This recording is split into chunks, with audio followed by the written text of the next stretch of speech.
Okay, so I have a gentleman here today. I'm here at Boston Commons. We're going to do an audio interview today. Very happy to have him. So pretty much all I wanted to know is your impact. How has COVID pretty much, so you've been vaccinated, sir? I have. You have been vaccinated? I'll tell you the story, and hopefully I can encapsulate this correctly. Yes. The last time that I had gone out socially prior to was on my birthday, February 28th-29th of 2020. We'd gone to dinner at a small restaurant in Boston, Mass. And the restaurant was jam-packed. And I did not have a clue, nor did I believe that my dinner partner had a clue at the time that anything was going on. Probably within 10 days, we realized that something was going on. Okay. And we started to hear about something happening in Washington. And how long ago was this? That would have been probably the first 10 days of March of 2020. To 2020 of March. And that's when you heard about the start of the That's when we pandemic. heard some people were dying at a facility for veterans or something in Washington State. And then the word started to appear about what might be a virus of some sort. But we really didn't understand what was happening. Soon after that, my younger sister started to learn more than I was aware of and started to talk to us and try to reach out to our immediate family in the greater Boston area. And we might think about wanting to go to the store and buy a mask because something was happening. March 2020, where people died in veteran facilities, people died on the street in DC, where people were dying at a mass. People were passing away like in here in places, but in we Massachusetts. didn't realize the gravity of it. Right. But by the middle to the end of March, we realized something was happening. And people were starting to mask up. Word was getting around that there was a virus. They were starting to call it different names. They were starting to call about it coming from China. There seemed to be a great panic. Soon after that, we learned about an Asian doctor who may have been the very first person to recognize what was happening and want to report that via social media in China. The Chinese authorities arrested him, kept his information from the public.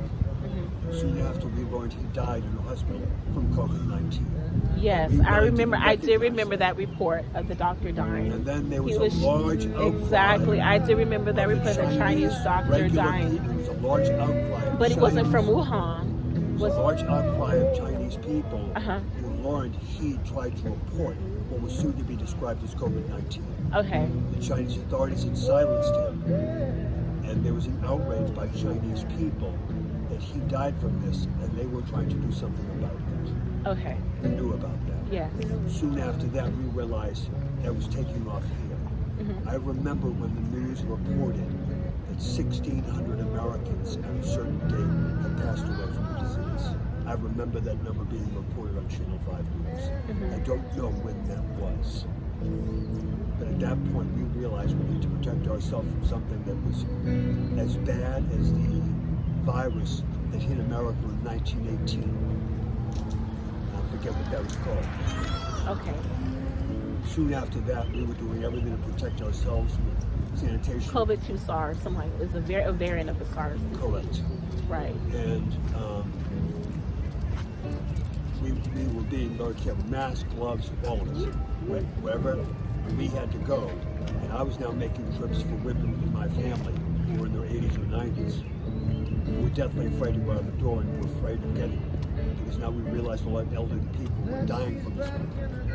So I had to be the one to go to the store to get the things for the different family members. And I'd mask up, I'd glove up, I'd do everything, I'd clean everything I touched. Because we realized if you touched it, you could get it. A doorknob, this, that, whatever the case may be. Exactly. And that was real. And it was happening. And then we were learning about a 43-year-old healthy man, married, 2 kids, and 10 days later he's dead from it. In the DC area? I don't know. Okay. But you hear these stories. You were hearing about the news, and that's how How it impacted you. Correct. We're recognizing what's taking place in our city in Boston, but we're watching the news about what's taking place everywhere else, and it's becoming devastating. And then soon after that, we hit 100,000 Americans had passed away from this disease. Exactly. That was mind-boggling. Yes, 100,000. And then yes. we watched President Trump at that time do the things he was doing. I'm sorry, I'm not a supporter of President Trump. I think what he did when this virus hit was almost criminal. And his lack of helping America. He's more worried about his election, about his political stance and everything else, than anything about thinking about helping Americans. Right. That's my personal. When we realized the number in America, it had over 500,000 Americans killed. Yes. Which the numbers currently, as the CDC numbers are, the numbers right now are over 550,000. 500,000 people have died because of the respiratory part of the COVID-19 coronavirus. breathe. Yes, you can't And breathe. 90% of people who went on a respirator didn't survive. Right. The numbers were horrific. They were running out of respirators. Hospitals couldn't take As well as anyone. in India, Right. and I think in Peru. Right. Yes, I'm Peru. thinking about in my country what's going on Uh-huh. because this is what I'm watching in the news every day. Right. And hospitals were up in arms. States were being pitted against each other to get PPE. Yes. This is what was happening under President Trump. Right. They were literally being pitted against each other to make arrangements to get PPE wherever they could get their hands on it. And if you want to think as an American who live in this country, and you think that we're the greatest country in the world, we're the most advanced, we have wonderful medical facilities, we have all of the capabilities and advancements, that this country lost more people dying to COVID-19 than any place else in any country in the face of the earth.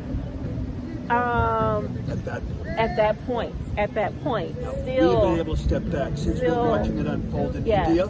That's another unfold in other issue places. that's another issue that has to be addressed in New York, because it was reported in New York that some of the cases in the nursing homes were also being reported, and that's another issue too. Underreported. Underreported too.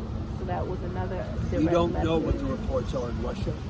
We Yes. don't know what the reports As well are as in in Europe China. and Italy too. About Well, I'm Italy. just saying, Russia and China, Right. we don't know because we will never know. They would never tell the world what their numbers really are.